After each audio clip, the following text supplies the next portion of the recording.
Party के द्वारा कहा जाता है कि सरदार पटेल हमारे थे, तो स्टैट्यूट ऑफ यूनिटी बनाने का आपको क्या अधिकार है? आप पैसे बर्बाद कर रहे हैं।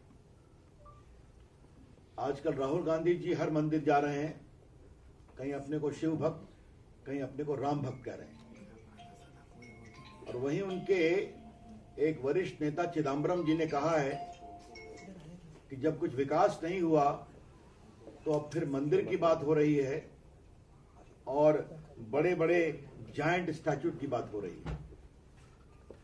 श्री चिदम्बरम मंदिर पर भी व्यंग कर रहे हैं और बड़ी मूर्ति पर भी व्यंग कर रहे हैं। स्वाभाविक है, उनका संकेत राम मंदिर के बारे में है और सरदार पटेल जी की बहुत प्रभावी दुनिया की सबसे ऊंची स्टैच्यूट ऑफ यूनिटी के बारे में है। राहुल गांधी ये बताएं कि क्या आपके बड़े नेता को मंदिर और सरदार पटेल की मूर्ति के बारे में व्यंग करने का अधिकार है? यही सम्मान करते हैं सरदार पटेल का? जिस सरदार पटेल ने देश को एक किया, जिस सरदार पटेल को पूरे कांग्रेस के 50-60 के कार्यकाल में भुलाया गया, जो सरदार पटेल मरे 1950 में, उनको मिला भारत रत्न 1991 में, जब परिवार से बाहर नरसिंह राव प्रधानमंत्री थे।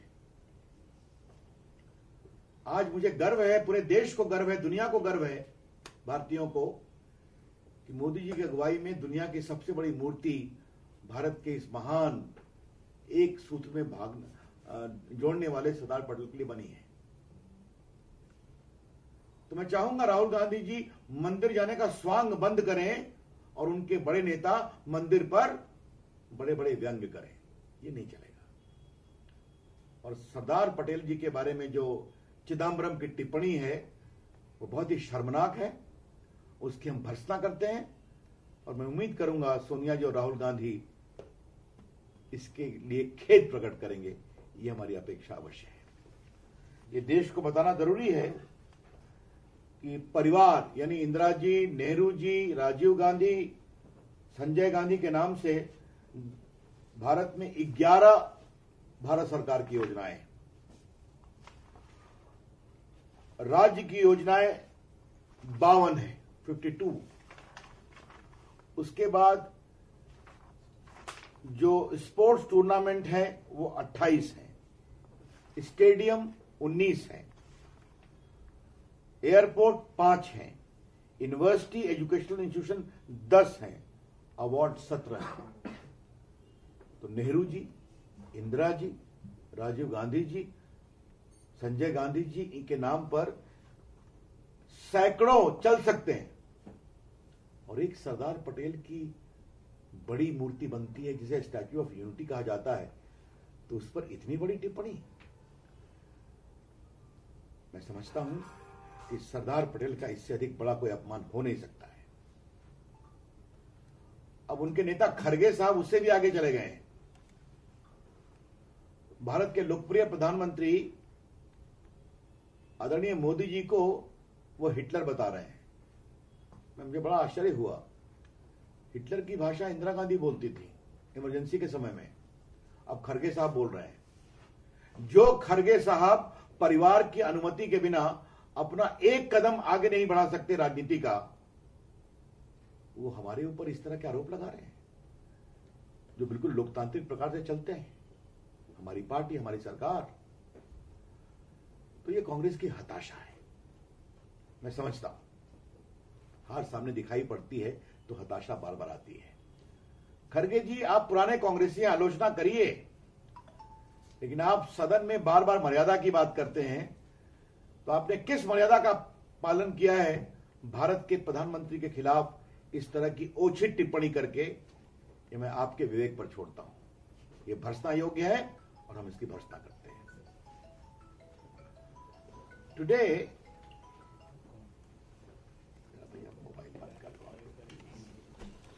Today,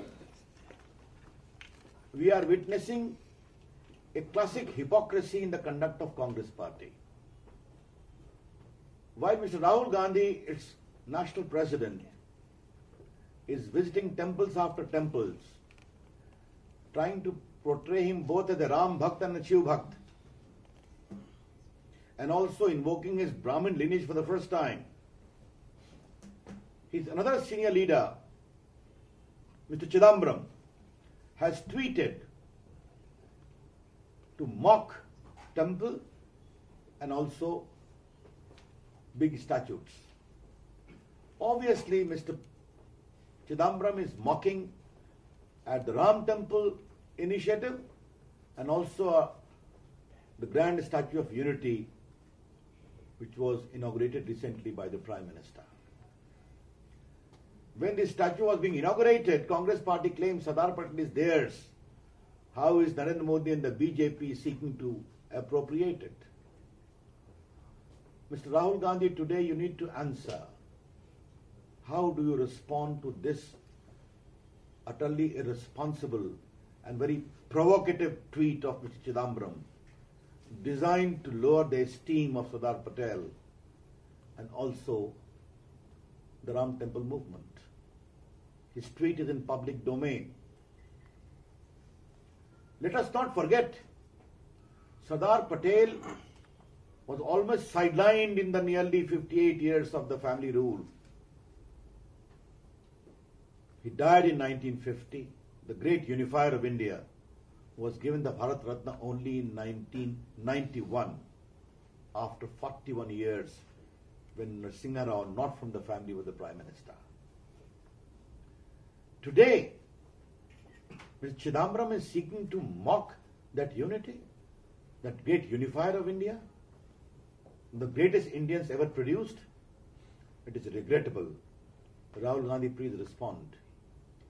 And Mr. Rahul Gandhi, on the one hand, you are portraying yourself as the Ram Bhakta or Shiva Bhakta, even though for the sake of political brinkmanship, but your senior leaders are mocking at temple. How the both go together?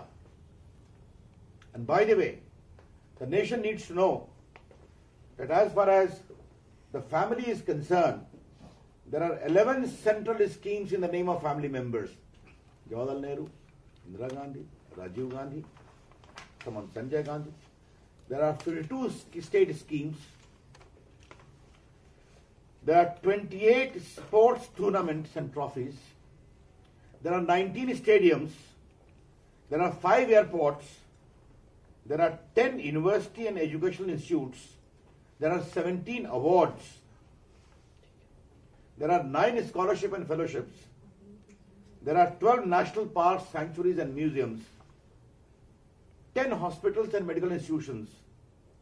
7 chairs, institutions, festival, and 10 roads, building places. I think that is not enough.